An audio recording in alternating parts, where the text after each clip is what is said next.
Y desde mi punto de vista podemos resumir la distinción entre indemnización y resarcimiento en dos grandes bandos.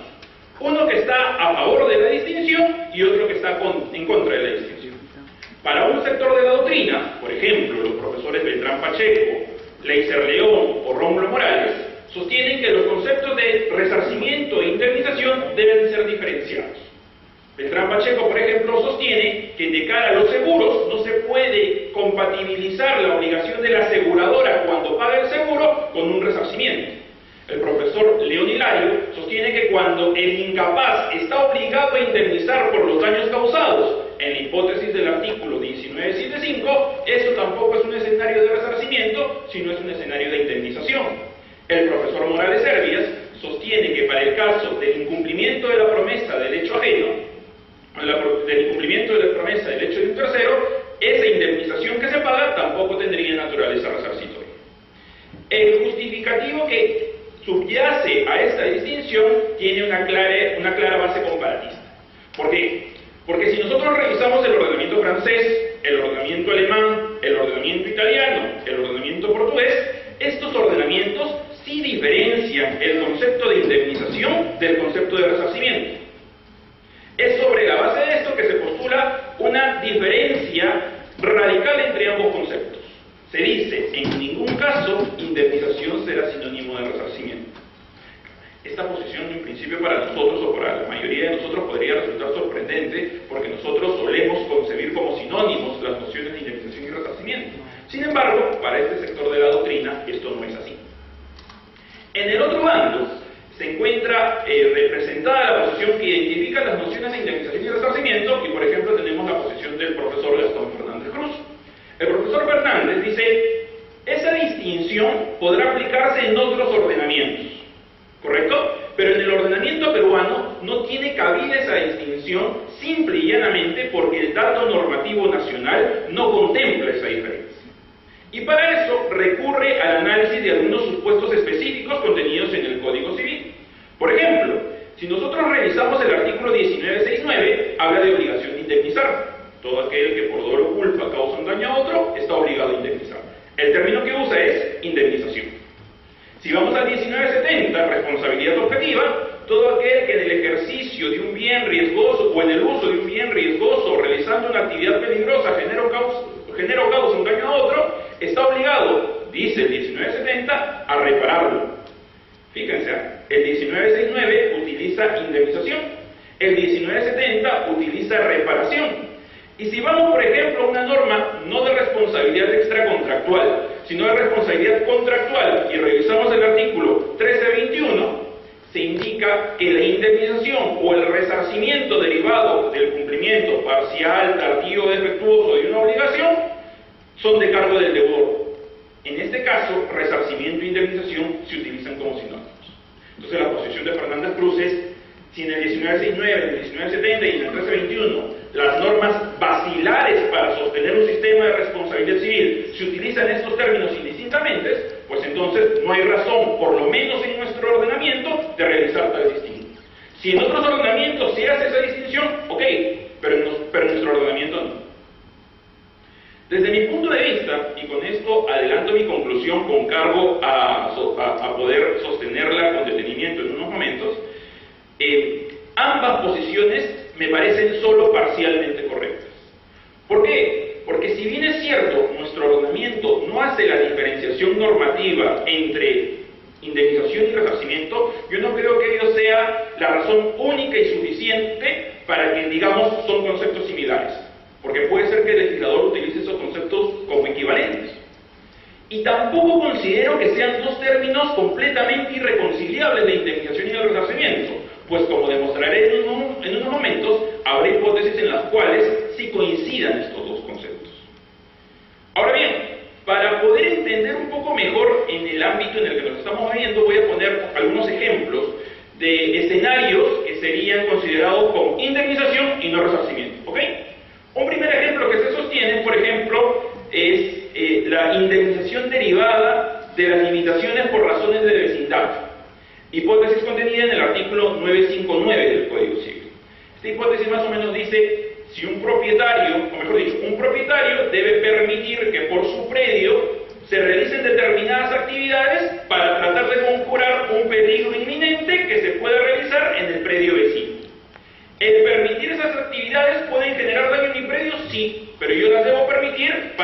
tutelar el derecho de propiedad de mi vecino. Evidentemente, el vecino deberá pagarme una indemnización. Esa indemnización, se dice en la hipótesis del 959, es indemnización y no resarcimiento.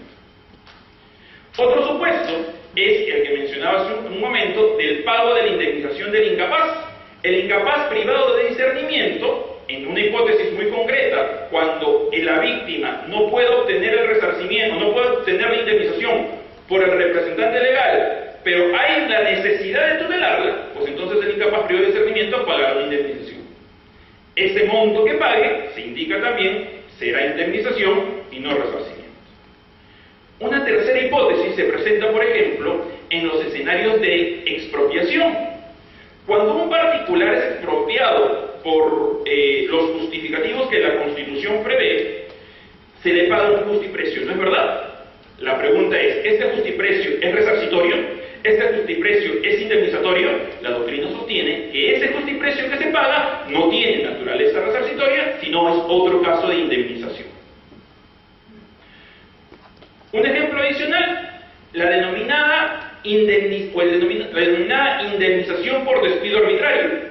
Nosotros sabemos que en la Ley de Productividad y Competitividad Laboral, en específico en el artículo 38, se indica: si un trabajador es despedido de forma arbitraria, el empleador está obligado a abonar una indemnización, ¿correcto? Y se pone un tope indemnizatorio en función a las remuneraciones por años trabajados. Eso se dice, no es indemnización, no es resarcimiento, es indemnización.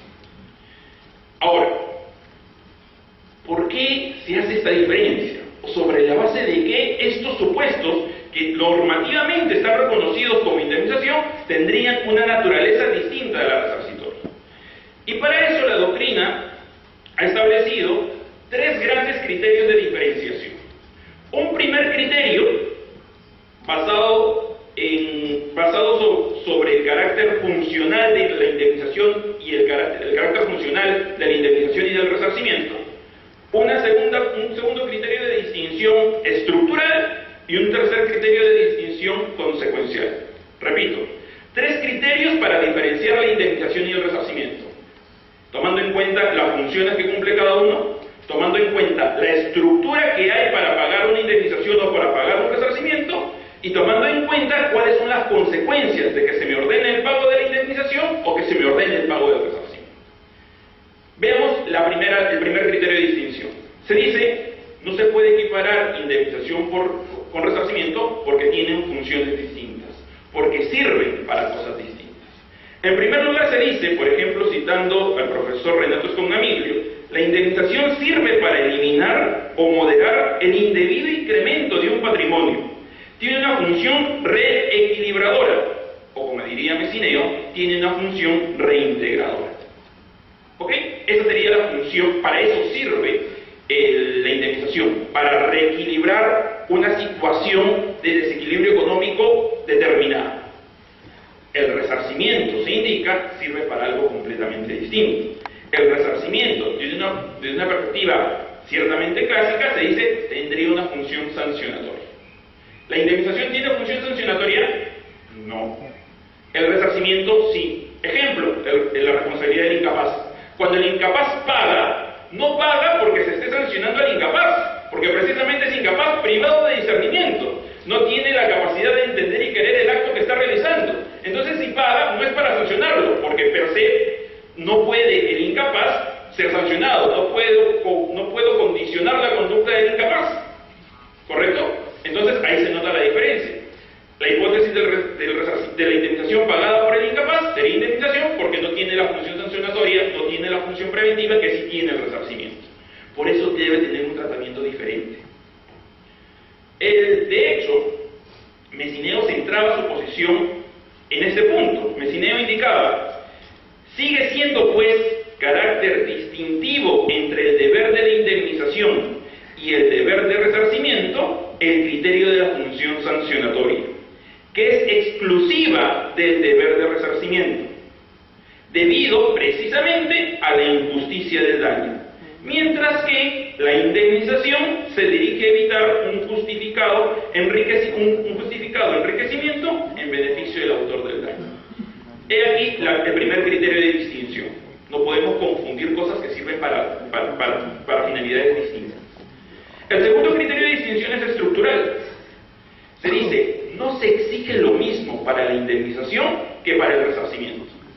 Para el resarcimiento, ¿qué se exige? Se exige realizar todo un juicio de responsabilidad, ¿no es verdad? Se exige la acreditación del daño, del acto generador de responsabilidad, de la relación de causalidad y del criterio de imputación. ¿Correcto? Eso sucede en el resarcimiento. Este juicio de responsabilidad no está presente en la indemnización. En la indemnización es una suerte de una obligación legal que se produce por la mera constatación del hecho. No se tiene que analizar el daño, no se tiene que analizar el criterio de imputación. Por ejemplo, eso sucede en la expropiación.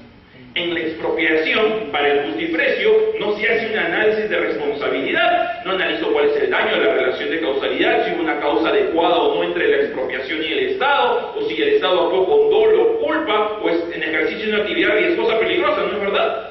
La indemnización no requiere de esos presupuestos para que pueda proceder. Entonces, ahí tenemos el segundo criterio de diferencia, estructural. Los presupuestos que exijo para conceder el resarcimiento son diferentes de los presupuestos que exijo para ordenar la indemnización. Por último, se habla de un criterio de diferenciación consecuencial. Es decir, atendiendo a que las consecuencias del resarcimiento y la indemnización son diferentes. Por ejemplo, el resarcimiento, se dice, se calcula en función del daño emergente, lucro cesante, daño moral y daño a la persona, según el 1985. Tiene que haber una equivalencia entre el daño causado y el monto que se entrega por concepto de resarcimiento. ¿Ok? Esa equivalencia entre el daño causado y la suma que se entrega por resarcimiento no se presentaría en la indemnización. Por ejemplo, la indemnización por despido arbitrario. En la indemnización por despido arbitrario, el monto que se ordena pagar no se calcula en función del daño emergente, no se calcula en función del lucro cesante o del daño moral. El monto, la cuantía de la indemnización, en la indemnización por despido arbitrario, se calcula en función de ¿qué? En función de la remuneración pagada y por el tiempo trabajado. ¿Correcto? Nuevamente, las consecuencias son diferentes. Una cosa es cuantificar el resarcimiento, otra cosa es cuantificar la indemnización. Esos son los criterios que se han dado para diferenciar. Y después de investigar sobre el tema, surge una pregunta adicional. Ya, está bien, esos son los criterios que se utilizan en doctrina para diferenciarlos, pero ¿existe alguna razón práctica para hacer esta diferencia? O sea, porque claro, muy bonito en doctrina, ¿no es verdad? Se pueden obtener criterios de diferenciación doctrinarios, ok, pero ¿y en la práctica distinguirlos sirve para algo? Particularmente creo que sí. Por ejemplo, hay una diferencia procesal, ¿sí? Porque fíjense, si la indemnización no depende de la acreditación de un daño, no depende de la relación de causalidad, no depende del criterio de imputación, pues entonces la indemnización recién va a surgir cuando el juez ordene que se pague la indemnización. Ahí recién surge el derecho, en este caso del afectado, de recibir la indemnización. Antes no. Desde ese punto de vista, la sentencia que se emite cuando se ordena el pago de una indemnización es una sentencia constitutiva. Situación totalmente distinta a la que se presenta cuando está de por medio un resarcimiento. Ahí el daño surge desde el momento, o la responsabilidad, el resarcimiento surge desde el momento en que se comete el daño. La sentencia que declara el resarcimiento es una sentencia simplemente declarativa. Ambas sentencias de condena, una constitutiva, pero la otra declarativa. Es una diferencia procesal. No podrá decir, todavía nos mantenemos en el plano del concepto. ¿Y esto qué aplicación práctica tendría? Por ejemplo, en el régimen de intereses. Los intereses del resarcimiento comenzarían a surgir ¿desde cuándo? ¿Desde que se cometió el daño o desde que se emite la sentencia? Desde que se cometió el daño. ¿No es que la sentencia es declarativa? En cambio, los intereses que se devengan en la indemnización empezarán a correr ¿desde cuándo? Desde que se comete ese acto que va a ser indemnizado, desde que surge la sentencia. Si la sentencia es constitutiva, desde que surge la sentencia. ¿Me dejo entender? Hay una gran diferencia en el régimen de intereses aplicable a la indemnización o aplicable al resarcimiento. Otra diferencia la encontramos, por ejemplo, en el régimen de prescripción. nosotros tenemos en el artículo 2001, inciso 4, un plazo de prescripción específico para el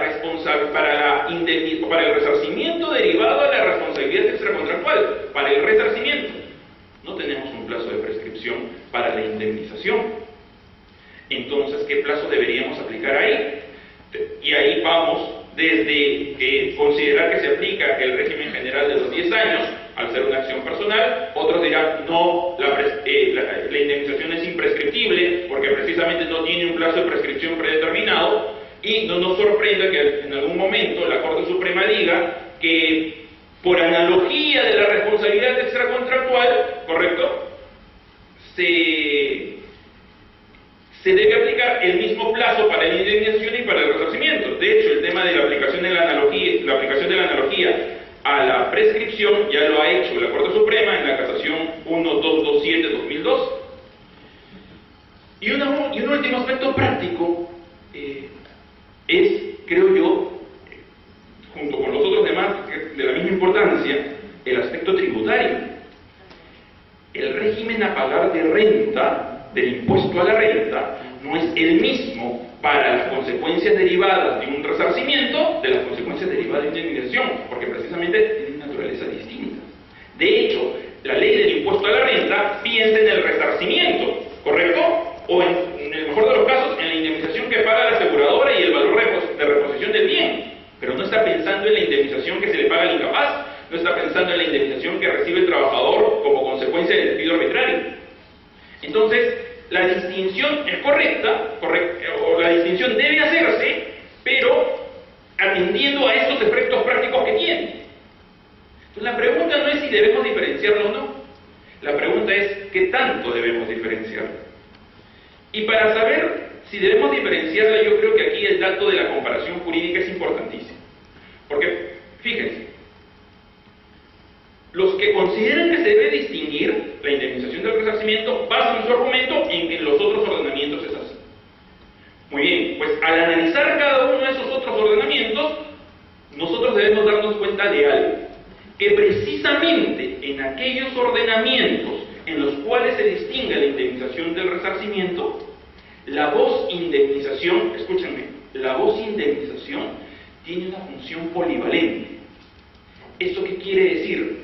Que en estos ordenamientos, precisamente en aquellos en los que se toma como referencia para poder sustentar la distinción en nuestro ordenamiento, en esos otros ordenamientos, la voz indemnización se utiliza para una pluralidad de hipótesis. Por ejemplo, ¿en qué caso se utiliza la indemnización en esos escenarios, en esos otros ordenamientos? Cuando hay la limitación o la pérdida de un derecho y se paga un correspectivo para ello. Piensen en la expropiación, piensen en la limitación por razones de vecindad, piensen en una servidumbre legal, una servidumbre coactiva. Estos montos que se pagan claramente no son resarcimientos, no hay un daño de por medio, ¿correcto? Lo que hay es un correspectivo por la limitación de un derecho. ¿En qué otros casos se utiliza la voz indemnización? Se utiliza precisamente para indicar la prestación derivada de ciertos contratos. Ejemplo por excelencia, el contrato de seguro. Lo que paga la aseguradora no es un resarcimiento, lo que paga la aseguradora es una indemnización, porque yo calculo esa indemnización no en función al daño sufrido, sino en función a la prima de interés calculada en función al nivel de riesgo de la actividad asegurada. ¿Ok? Hasta ahí parecería que estos referentes se aplican perfectamente a nuestra normativa. Sin embargo, y aquí mi discrepancia con los que plantean una diferenciación irreconciliable entre estos dos términos, es que precisamente en esos ordenamientos donde se plantea la diferencia, en algunos casos utilizan indemnización como sinónimo de resarcimiento. Esto que les estoy indicando es fundamental, porque nosotros ya no podríamos tomar como referencia, por ejemplo, ver el código italiano y ver qué dice. ¿Dice indemnizo o dice risarcimento? Ah, si dice indemnizo, entonces debe ser una indemnización en el Perú. No, porque de repente en ese otro ordenamiento la voz indemnizo se está utilizando como sinónimo de resarcimiento, y que por un vicio de traducción inmediata podríamos considerarla como sinónimo de indemnización. Este hecho no ha sido advertido por aquellos que sostienen la diferencia entre indemnización y resarcimiento.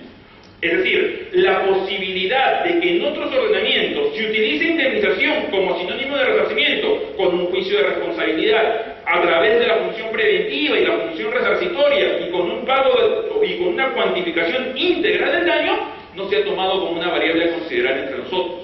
Y creo yo que precisamente ese es el punto de partida para empezar a hablar realmente de una distinción entre indemnización y resarcimiento.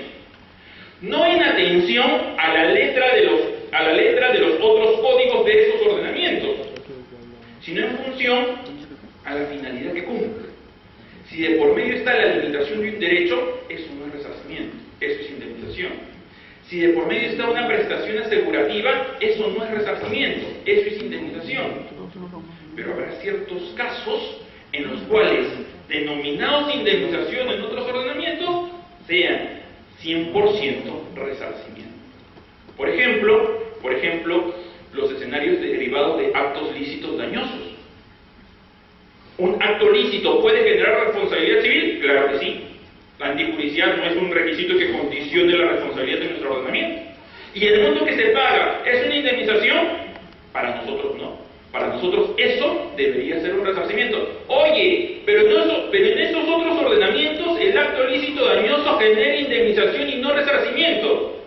Es porque en esos otros ordenamientos sí se exige la antijuridicidad. ¿En nuestro ordenamiento se exige la antijuridicidad? No. Entonces, ¿por qué interpretar nuestra normativa a la luz de una disposición que no aplica entre nosotros? ¿Me dejo entender? Para finalizar, el profesor Marco Conforti en Italia, precisamente para cerrar este debate de si realmente son conceptos distintos la indemnización y el resarcimiento, afirmaba: parece evidente, Marco Conforti, parece evidente cómo la presunta diferencia general y conceptual entre las nociones de indemnización y resarcimiento no tiene seguro fundamento en el derecho positivo.